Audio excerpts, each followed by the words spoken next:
fly a drone? Yes, I did. Yeah. And where did you learn all those different shot angles and formatting and? Mostly just from watching other movies. Like, you just watch them, you're like, oh, that would be cool, let me just try that. And it just, like, there's no rule book. You just kind of go with the flow and have fun. It's just like, you just put up on the camera and you're like, if it feels good, then yeah. Those are amazing scenes and angles that you put us in that I was not expecting at all. Thank you so much. Were you freezing? Yes. I was! Okay, well, here's the thing. I filmed, like, a lot of it in that outfit, and then, obviously, for continuity, I had to wear the same outfit every time. I wish when I would have filmed it, I would have included a coat or something, but I guess for, like, the next... At least you had shoes. Yeah. I did have shoes. But yeah, I just kind of had to stick to it. So yeah, there were a lot of times where basically, like, we would be out there and I have to, like, sprint to the car and, like, put my hands up to the heater just to get the feeling back in my my fingers, yeah. You weren't even shivering in the water. Oh, yeah, it was 50 degrees in that water. Yeah, like, in between like, I remember while we were filming, like, we were getting to the water, and I just started screaming every time I got deeper, because I was so cold. And then she was like, action, I was just like, oh, this feels so good. No, yeah. This is a very personal movie. Is it a true story about what you experienced as you began to move into adulthood? Yeah, I was definitely pretty scared, especially coming right off of quarantine. I've just been stuck inside the house like for like a year or two, so I was definitely like the idea of just like moving out and going somewhere else just was terrifying. Yeah, so I guess we were using the trampoline as kind of like a symbol for that, because she was like giving it away and she's like, oh, my world's falling apart. So yeah.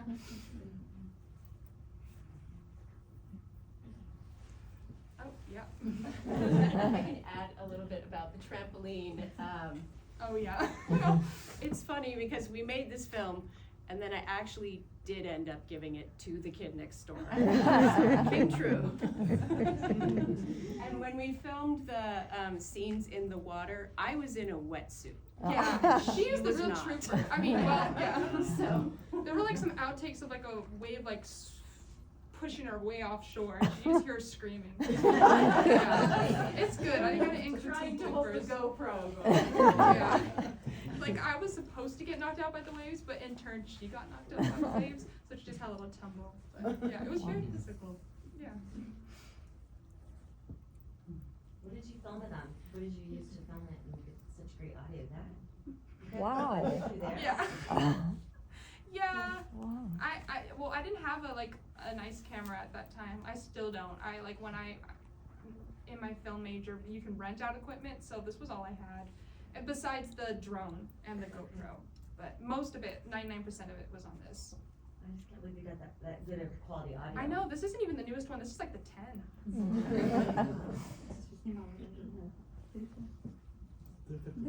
Yeah. One comment and one further question. The comment is I thought your sound architecture was really good. Thank you. Oh my god, yeah. We were having some problems with that right before you guys got in here, because we were trying to get the sound correct. It kept kind of glitching out. Well, Yeah, I wasn't thinking about that, just the shutting of the doors and things like that. It's very effective. Thank you. Then, I mean, as I watched this, this film isn't really about the Chronicles of Narnia. It's about you. Yeah. So what I'd like to ask is, what did the because they meant a lot to me when I was a child. Mm-hmm. What did the Chronicles of Narnia mean to you as you were growing up? I think for the most part it was just kind of like escapist, you know, Yeah. like kind of life can, you know, be really bad and suck, and it's just like having that thought of being able to just like hop out and just go somewhere else where like those problems aren't there. It's just, you know, I feel like a lot of people fantasize just about being able to go into an alternate universe where things aren't so crappy, but yeah. Yeah. But I also just loved, I don't know, I just loved the feeling, and just it kind of enhanced for me. It's just like, just picturing being in the snow and like a lamppost, just all like those elements that kind of like immerse you in the story, you know. How many hours of filming, actual film, did you have to cull through to get to this? Like how many hours total? Yeah. Well,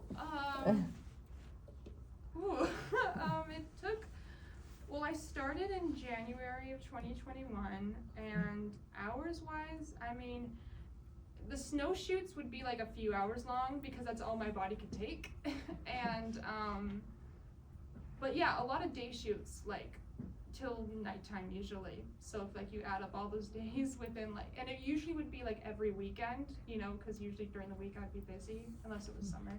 But yeah, and then you just add all those up, and it'd basically be like a full day each weekend up until like August, basically. Wow. But yeah. Yeah. The wardrobe looked really similar to the one in the movie. Did you buy that just for the set, just for the film? No. Okay, it was like a hybrid of the footage from the movie and I know, yeah. like a cabinet I had in my house, because the cabinet like goes up to your knees right here. So I just like recorded a close of my feet stepping into it, and then I spliced it together with the footage from the movie so it looked like she was stepping into a wardrobe. But no, I didn't actually. We didn't actually have a wardrobe. It just looked similar, the woodworking and stuff. So yeah. I'm just curious, where did you go to film the shots, like in the snow and on the mountain, Mhm. like those locations? Yeah, I filmed at Mount Laguna, which is like up there somewhere. It's near Julian, but yeah, it's really beautiful, and surprisingly, there's not a lot of people there, so you can really have the space to yourself. But yeah, a lot of the times I would go up there by myself, and I wouldn't even have chains on the car, and had to drive really slow, because the last time I put chains on the car, I couldn't get them off, and we were stuck. Me and my friend were stuck on the mountain for like hours at nighttime until trying to call AAA. But then at the last second, I just got this Hulk strength and I just yanked them off really quick. But yeah, it was definitely an experience, you know, very rigorous, but also was really fun. And yeah, the mountain's gorgeous. Like there's some cliffs there that I used in there that are just really beautiful. But yeah, it was really fun. Yeah. So of all the things that you've done with your film, like the editing and the cinematography and, you know, your own production, what is the part that you have loved most about your film? That you really enjoy doing? Honestly, I hated editing, but also it was so fun when you finally get something to fit just perfectly and you're just like, yes, you know, just like, honestly, it was a love and hate relationship, but probably my favorite part, other than filming in the snow, was definitely the editing, just because I got to actually like take all this footage and like morph it around a story arc and somehow make it hopefully understandable. But yeah, I really did like that. I was working in Final Cut Pro, so yeah. Yeah. Do you know what you're gonna work on next? Honestly, I have no idea. I might take a complete turn in the other opposite direction and maybe do a horror. Like, but because that's also been a passion of mine. I like horror and I like fantasy, which is actually kind of strange. Yeah. Well, you know, you mentioned that you did a lot of work, a lot of hours to do it, and when I imagine myself trying to do it, you did like, I can imagine I'd probably have a few files stranded somewhere in my computer and it would not be finished. Oh yeah. Like what do you think are some of the strengths that you have that, you know, enabled you to actually get this whole project done, all the way from all that filming and getting exact scenes that you wanted to actually getting it completed? Well, it took a long time, but I feel like sometimes you don't have to be the most experienced, but just like have an idea of what you want and like be a good storyteller. Cause like I'm in the film major right now, and there's a lot of it's pretty intimidating because there's a lot of people who like have these fancy cameras and stuff, and I just feel like, well, just because you're really good at using a camera, like doesn't mean that maybe you're actually good at storytelling or like communicating something to an audience. And I just feel like execution is kind of key. You know, you can have all these pretty stuff, but like you also have to form it around a story. And I feel like it kind of started like a novel. Like I didn't plan it. It just kind of started really small and kept growing. And I just was like, it actually started where I just need that eyeball shot somewhere in the film. That was the first shot I did of my film, and I was just splicing that shot of my eyeball with footage in the movie, and that was gonna be it. And then I was just like, okay, what if I just add another shot? And maybe just another. And then maybe just add like a little scene right here, like add a story, and then it just kept like kind of like a snowball effect where it just kept building until I was like, well, I want a good story, you know, like I want it to be compelling so that when I watch it, like, or I could be like, that's, you know, inspiring or something. But yeah. Do you think the next film you work on, you'll storyboard it out first? Yeah, I think so, because this one wasn't planned. I definitely feel like in the future I'm gonna plan it this time, because this wasn't even supposed to be a thing. It just kind of happened. But yeah, I really want to focus on actually having an idea from the beginning and then being able to execute it, you know, without, you know, making it up as I go along. Yeah, it was really good though. Thank you. Yeah. Thank you so much. Do you think if, oh, sorry. Here you go. Do you think if the pandemic didn't happen the way it did, that this would have happened? Probably not. I don't think so, because I feel like you have to be really miserable to work on something for 3 years. Yeah. Oh, wait. How did you know when you had all of the content you needed for your film? Is it like in art, part of the skill is knowing when to stop? Yeah, oh my god, yeah. Literally, okay, so the last scene that we filmed was the scene between the mom, the hallucination scene.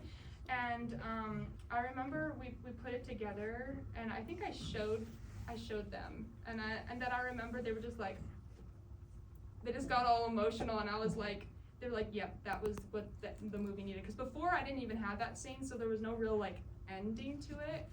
But yeah, and then I remember I was just like, I kept asking them like, maybe I should add this, and they're just like, stop, Hayden, stop. Like, you need to let it go. Like, if you keep tweaking it, it'll never be done. Like, every like artist's, you know, like work, they have to stop at some point and be like, it's as good as it's gonna get. It could be better, but we don't need to go down that rabbit hole. But yeah, it was really hard, you know. But yeah, I was still even making minor tweaks up until today. So yeah, it's definitely hard to, once you're in it, to stop.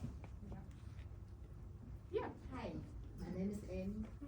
I really appreciate you do the show, and I think it's really touched my heart. I follow the show and follow you the feeling, and I feel in my just touch my heart. I feel, you know, I think it's what is this, hard for all, right? Yeah, I want to explain my feelings, but I like the Chinese translation. Hard flow. I'm a Chinese translator. My husband can help me later. Thank you so much. Really touched my heart. Thank you so much. I'm so happy you enjoyed this. That makes me, that fills me up with joy. Thank you. Yeah, I was sitting next to her. Her hand went to her heart, and tears began to flow from this one. Oh my God! Thank you. Oh yeah. And she wrote, this is the translation from the Chinese. I absolutely love this true story movie, and thank you so much for your performance. It really touched my heart. A young woman bravely faces her innermost fears and dreams, challenges her limits, and breaks through herself to reach her dreams. The magical power of you is infinitely powerful, and the aftertaste is endless. I feel that this movie is very exciting and can be continued as a series.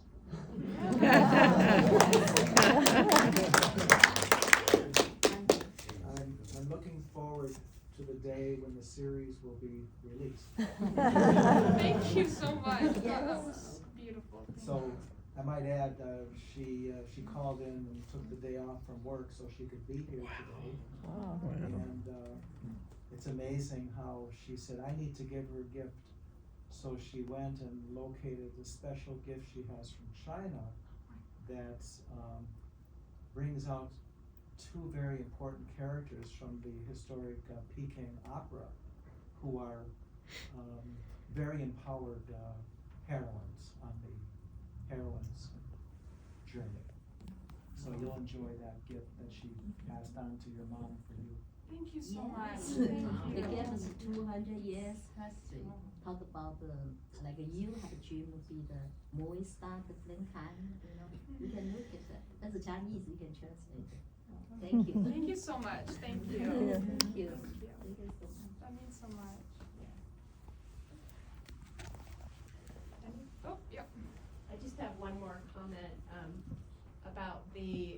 question of if this, if the pandemic hadn't happened, would this film have happened? And so the way that Hayden started to think about this was, she's always been a Narnia fan, and that was filmed in New Zealand. And so she kept saying to me, Mom, I want to go to New Zealand. Can we go to New Zealand? And I said, New Zealand is closed. Which you just never think that could be possible, but it was. So she had to kind of like put herself in and make her own world, so.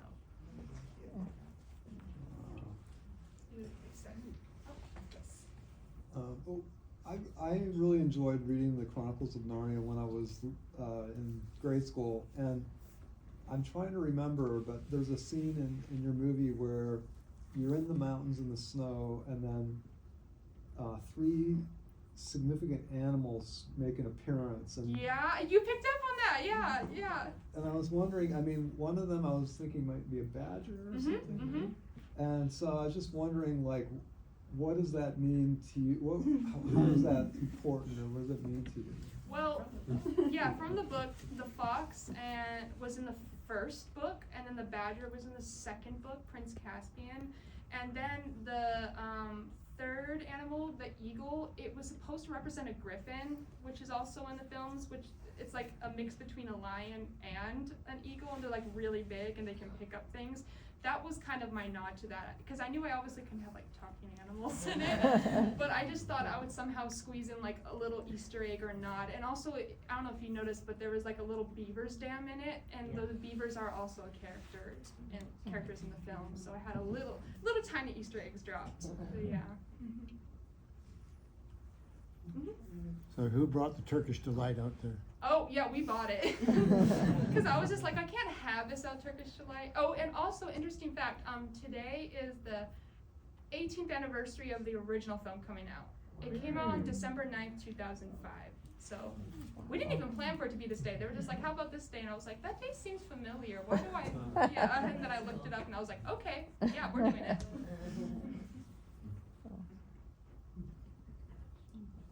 Was there a blooper reel? Oh. No, there isn't, but it could come. Have you seen the blooper reel of the third movie? The third movie? No, I haven't. There's a blooper reel of the third movie, and it was a lot of fun. Okay, I've seen I just said that. I've seen the blooper reel of the first 2, but I haven't seen the third one, so I gotta check I that might out. confuse them, but in case you need a blooper. Yeah, I could always make another one. Yeah, I could make one. I want to see Jeannie yelling into syrup. I can't hold her. There are some fun parts with Jeannie. I would say she's the star of the bloopers. Definitely.